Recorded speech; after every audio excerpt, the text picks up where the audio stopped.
Bryan, I know your daughter is a great player over there in Mountain Brook. I heard that you went to him and said if she doesn't start and she's not going to play the point, you're going to move her to Hewitt Trustful. Is that true? Listen, all options are on the table.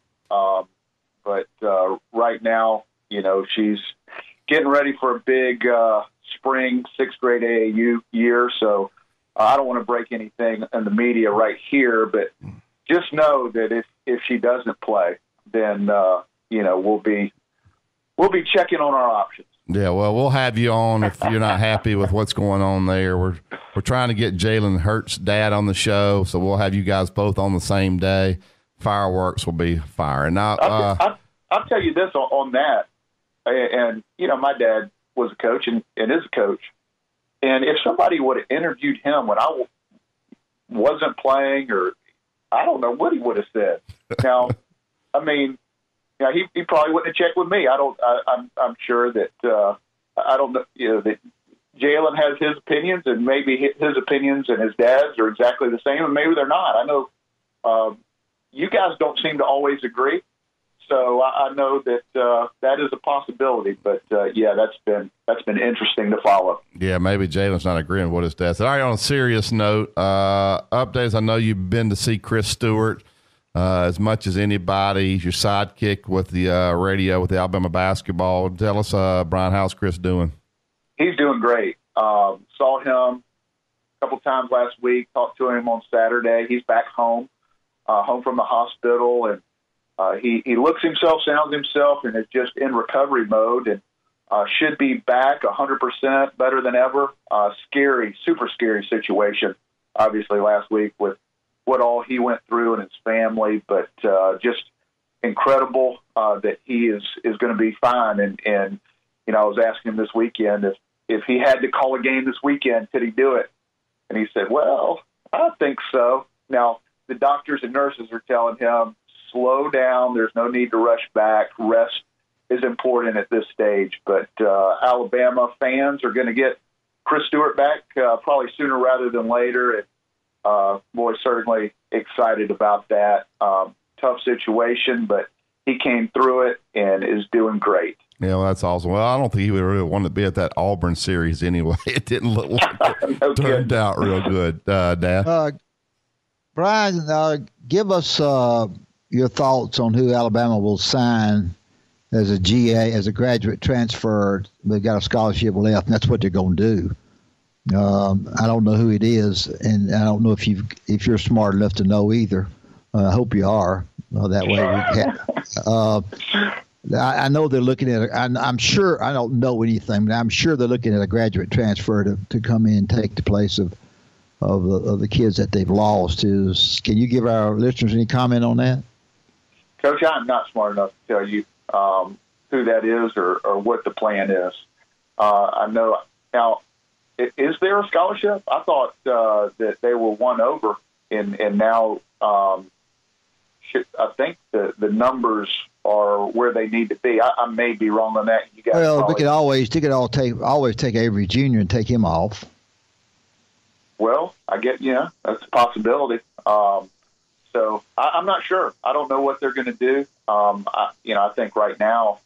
I guess the main thing from a roster standpoint is I know they have applied for Riley Norris, and Riley has applied to get his medical red shirt, and I believe he's going to get that, and hopefully he'll be back next year. My personal opinion is that he will, and he was sorely missed last year with all that he brings to the table.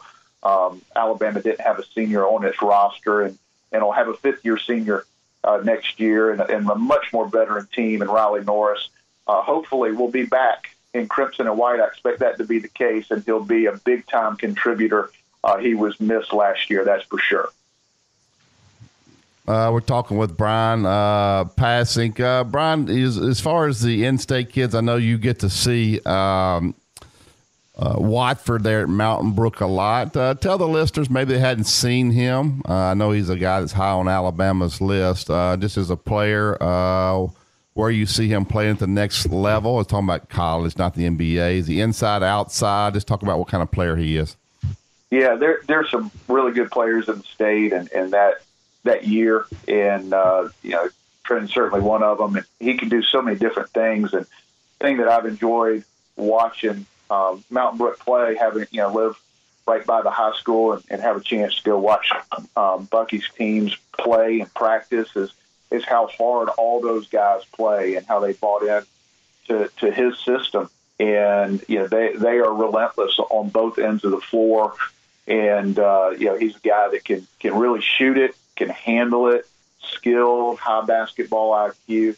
And there's some players in the state that all your blue bloods are coming in to look at, and he's no different. So he's a guy that can really help and will help wherever he decides to go to college. Obviously, I'm hopeful that he'll be close to home, but we'll see how that plays out. But I really admired that program at Mountain Brook and the way he gets those guys to play. And I know Coach, both of you guys appreciate just the effort level that they play with, and that's why they're looking, I think, at 4 7A championships in the last 6 or 7 years. I think maybe one of those was a 6A before they moved up, but just an incredible run by that program.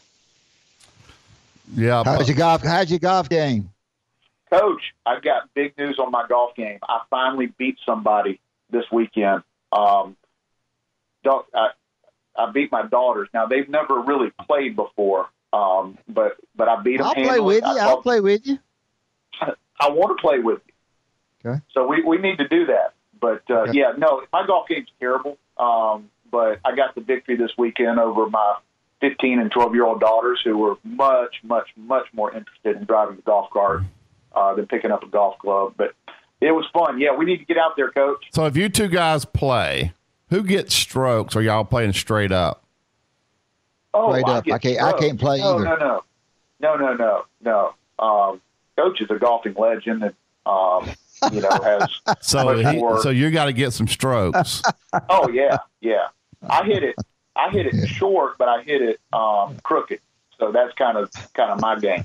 Well, how does he hit it? I hadn't played with him in a while. How does he hit it? Short. Let me tell you something. Golf is distance and direction, and I have neither. You guys are sandbagging. You guys are sandbagging. Every time I play golf, then I go to the gym the next day and get some jumpers up to make myself feel better. I can still shoot it if I'm unguarded. So that's what I have to do. Thank you. Bryan, tell the listeners that you got to be, and Dad told a story about Colin Sexton, about the academic guy, talking about how much he did not ever want to miss class. And I think people don't see that side maybe of the kid. They maybe saw some of his antics, sometimes maybe on the court, and that's kind of just who he was. He's a really competitive guy. But just kind of talk about Colin. You got to be with him on the plane, see him around the team, off the competitive environment on the court. What kind of kid he was? He was great to be around, and expectations through the roof for him coming in to Tuscaloosa with all that he accomplished at the high school level. And he exceeded my expectations as a player, as a competitor, with what he has done and is doing in the classroom. Had a 4.0 at least towards the end of the season. I believe that's still the case. And the thing about Colin is you hear that all the negativity towards the one-and-done guys and kind of speaking generally that these guys don't care about academics and graduating.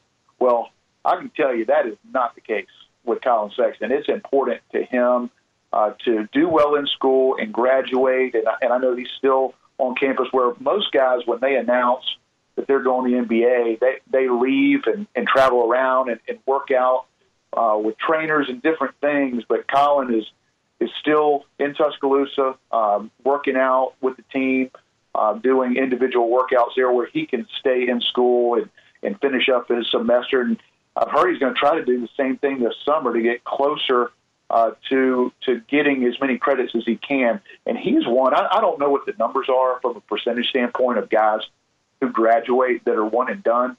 But I can tell you, Colin Sexton is going to be one of those guys because he values education and it's important to him, which has been fun to see. And, and then just seeing him around with fans and kids asking for pictures and autographs, whether it's after a game where he's played well and won or struggled and lost. He's always great with the fans. And those are the things that I admire when the cameras aren't on you, when people aren't looking, and it's just a few people hanging around. How do guys act in those situations when they're under bad circumstances or adversity? And Colin's always been great. So that's something that I've admired. And I'll tell you this, and I'll let Chris tell you more because I'm sure you guys will have him on and talk about his situation. But Colin reached out to Chris and sent him some stuff to try to make him feel better. And that was something he did proactively. It's just the kind of young man he is. So looking forward to his NBA career and following him. I think he's going to be great at the next level because he's got everything you want. Obviously, from a physical standpoint, he's so athletic, but he's got the thing that everybody wishes they had. That's that relentless drive to be great. And that's why I think Colin's going to have a great NBA career. Yeah, that's great stuff about him reaching out to Chris. Most 18, 19-year-old kids wouldn't even think along those lines. So to hear you say that says a lot about the kid and his parents and Avery Johnson, their program for that kid to do that. So that's great stuff. Well, Bryan, tell Chris, I know you'll talk to him. I've texted with him a couple of times, but when you see him, we look forward to getting him back. I know it was a scary situation. Same for me. And same for me. Yeah. And go ahead. Yeah, absolutely. I sure will. And I've already done that, but I'll continue to from you guys because I know last week, I spoke with both of you through, phone calls and texts. I know you guys were really worried about him, and I was excited to report great news because we were all extremely worried there early, but he is doing exceptionally well, and I'll continue to let him know that you guys are asking about him. Thanks, Bryan. Thank you, Bryan. Get that daughter working on that left hand. Will do. See you, man. You better work on your left hand with gospel. And work on your left hand.